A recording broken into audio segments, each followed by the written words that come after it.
કેન્દ્ર સરકારના hydro power પ્રોજેક્ટના વિરોધમાં કોંગ્રેસની જનજાગૃતિ મહાસભા. છોટાઉદેપુર જિલ્લાના નસવાડી તાલુકાના બેસ્ટ ગામે આજે કેન્દ્ર સરકારના હાઇડ્રો પાવર પ્રોજેક્ટ સામે કોંગ્રેસ પાર્ટીએ જનજાગૃતિ મહાસભાનું આયોજન કર્યું હતું. આ પ્રસંગે જણાવાયું હતું કે આ પ્રોજેક્ટ હેઠળ નસવાડી તાલુકાના આશરે 18 ગામોની જમીન સંપાદન થવાની હોવાથી સ્થાનિક આદિવાસી ગ્રામજનોમાં ભારે અસંતોષ છે અને તેઓ પ્રોજેક્ટનો વિરોધ કરી રહ્યા છે. સ્થાનિક આંદોલનને સમર્થન આપવા માટે કોંગ્રેસના અગ્રણી નેતાઓ ઉપસ્થિત રહ્યા હતા, કે જેમાં ઓલ ઇન્ડિયા કોંગ્રેસ કમિટીની જનરલ સેક્રેટરી શ્રીમતી ઉષા નાયડુ, વડગામના ધારાસભ્ય જિગ્નેશ મેવાણી, વાસદાના ધારાસભ્ય અનંત પટેલ, ગુજરાત પ્રદેશ કોંગ્રેસ આદિજાતિ ચેરમેન રાજુભાઈ પારગી, ડોક્ટર નિકુંજ પટેલ, માજી ધારાસભ્ય આનંદ ચૌધરી તથા માજી વિરોધ પક્ષના નેતા સુખરામ રાઠવા સહિત જિલ્લાના તેમજ તાલુકાના કોંગ્રેસના આગેવાનો મોટી સંખ્યામાં હાજર રહ્યા હતા. કોંગ્રેસના આગેવાનોએ સ્પષ્ટ કર્યું છે કે આદિવાસીઓના હક, જમીન અને હિતોને બચાવવા માટે પાર્ટી હંમેશા તેમના સાથે ખભેથી ખભો મિલાવી લડત લડશે. જય આદિવાસી, જોરથી બોલજો. જય આદિવાસી, જય આદિવાસી. આ કાર્યક્રમ આપણે એટલા માટે અહીંયા રાખવામાં આવ્યો છે કે આપણને વારંવાર આદિવાસીઓની જમીનો સરકાર દ્વારા છીનવી લેવામાં આવે છે. નવા પ્રોજેક્ટો લાવવામાં આવે છે અને એ વસ્તુ આપણા આદિવાસી સમજતા નથી, જાણતા નથી અને એ જમીન બચાવવા માટે કાયદાકીય રીતે કેવી રીતના લડાઈ લડવી એની સમજ આપવા માટે આપણે અહીંયા જનજાગૃતિ કાર્યક્રમ રાખવામાં આવ્યો છે. તો આપણે વધારે ટાઈમ ન લઈએ, વરસાદ પણ છે, તો હવે આગળના કાર્યક્રમને ચાલુ કરીશું અને મહાનુભાવોને આપણે સાંભળીશું. જોહર, જય આદિવાસી. તમારી જમીન લઈ લેવાના હોય, તમારી અધિકાર છીનવી લેવાના હોય તો આપણે ચૂપ બેસાય ખરું? શું કરવું જોઈએ? અરે લડી લેવું પડે, લડવું પડે ને. એ પછી કયા એંગલ થી કેવી રીતના લડવું એ ડિસાઈડ આપણે કરવાનું હોય, બરાબર ને? આજે તમને મેં વાત કહું છું, આ દેશ મિત્ર 4 પાયા પર ચાલે છે. દેશ 4 પાયા પર, એક શાસન, એક પ્રશાસન, એક ન્યાયપાલિકા અને મીડિયા, બરાબર ને? આ 4 પાયા પર આ સ્ટેજ પર ટકેલું છે. આજે લોકશાહી પ્રણાલિકાની અંદર જ્યારે ગુજરાતની અંદર વિધાનસભા અસેમ્બલીની ચૂંટણીઓ આવે ત્યારે રાજકીય પાર્ટીના લોકો તમારી જોડે વોટ માંગવા માટે આવતા હોય એમના ચૂંટણી મેનિફેસ્ટો લઈને. થાય છે ને એવું? જ્યારે 2022 ની વિધાનસભાની ચૂંટણી થઈ ત્યારે આ સંખેડા વિધાનસભાનું મત વિસ્તારમાં આવતું આ ગેસવાડી ને ખાસ કરીને આ વિસ્તાર છે. આજે તમે બધા વોટ આપીને વિધાનસભાના ધારાસભ્ય તરીકે વિધાનસભામાં મોકલો, તેનું કામ શું હોય મિત્ર?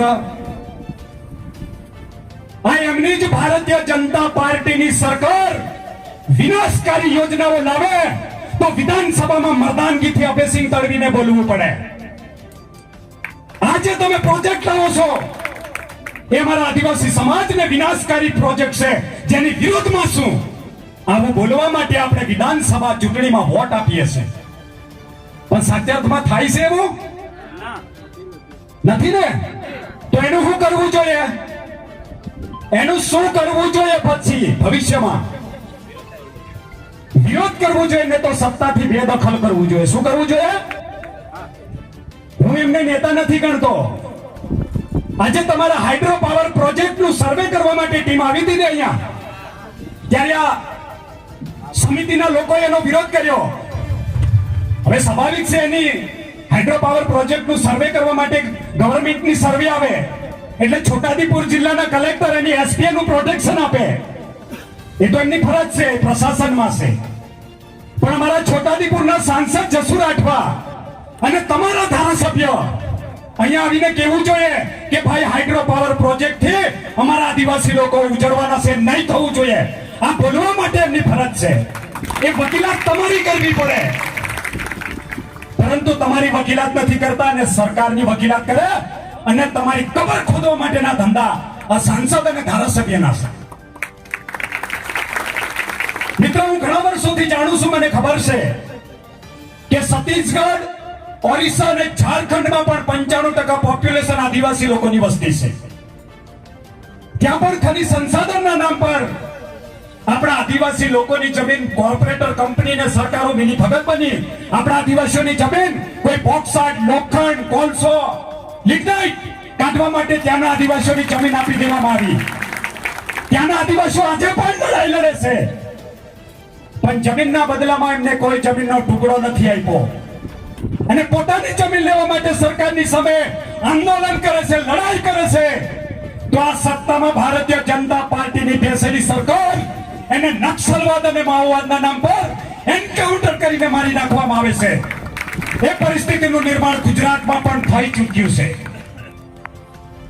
અમે ઘણા લોકોને કીધુંલા કે આ સરદાર વલ્લભભાઈ પટેલનું સ્ટેચ્યુ બનાવવાથી આદિવાસીઓની કબરો ખોદાવાની છે.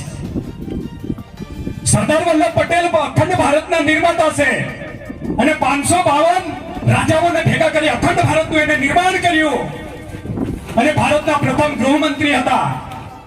સરદાર વલ્લભ પટેલની પ્રતિમા બનવી જોઈએ એનો અમને વિરોધ નથી, પણ સરદાર વલ્લભભાઈ પટેલનું નેટિવ પ્લેસ કરમચંદ છે તો ત્યાં બનવું જોઈએ, કેવડિયામાં બનવું જોઈએ, ત્યાં બનવું જોઈએ ને. અને સરદાર વલ્લભભાઈ પટેલનું સ્ટેચ્યુ બનવાથી ત્યાંના આસપાસના આદિવાસી લોકોની જોર જુલમ કરીને 73 અને 73 ડબલ વાળી જમીન સરકાર લઈ લીધી. આજે પણ પોતાની જમીન માટે સરકાર સામે લડે તો 24 કલાક આ પોલીસના મિત્રને ત્યાં 24 કલાક પહેલા મૂકી દેવામાં આવે છે જ્યારે વડાપ્રધાન મુખ્યમંત્રી જાય. તો એનાથી ગુજરાતમાં પણ શરૂઆત થઈ ચૂકી. આજે સરદાર પટેલનું સ્ટેચ્યુ આવ્યું, આજે હાઇડ્રો પાવર પ્રોજેક્ટ છે, કાલે આંબાડુંગરમાં અર્થ રિલેર કાઢવાના, પછી ઇકો સેન્સિટિવ ઝોન આવશે. અમારા આનંદભાઈ તાપી પાર લિંક માટે લડી રહ્યા છે. એવી અનેક યોજનાઓ લાવીને ઉમરગામથી અંબાજી સુધી ટ્રાઇબલ બેલ્ટમાં ખૂબ મોટા પ્રમાણમાં ખનિજ છે. એ ખનિજ પર આ સરકારની નજર છે. એટલા માટે કહું, ચેતી જજો. બરાબર છે? બાકી આ તમારું ભારતીય જનતા પાર્ટીના તમારા પ્રતિનિધિઓ છે ને, એ તમારા નેતા નથી, પાર્ટીના દલાલો છે. બરાબર કાનમાં ફિટ કરી લેજો. એટલે આ લડાઈ ગાળો બોલેતા હું તાલી નહીં પાડતા, કમસે કમ હમણો આપણા લોકોને તાલી પાડીને એટલી હદે આ લોકો બનાવી નાખ્યા. કોઈ ગાળો બોલતો હોય તેઓ તાલી પાડે, એ પરિસ્થિતિ છે. એટલે લડી લેવાના મૂડમાં રહો. આપણી સાથે કોંગ્રેસ બિલકુલ આક્રમક મૂડમાં તમારા હાઇડ્રો પાવર પ્રોજેક્ટ હોય, આંબાડુંગરનું અર્થ રિવર હોય, એ સિવાયનું કોઈ ઇકો સેન્સિટિવ ઝોન હોય, બીજી કોઈ પણ યોજના આવે તેના માટે લડવા માટે અમે તમારી સાથે છે. આપ સૌ મને શાંતિથી સાંભળ્યો એ બદલ આપનો આભાર. જોહાર.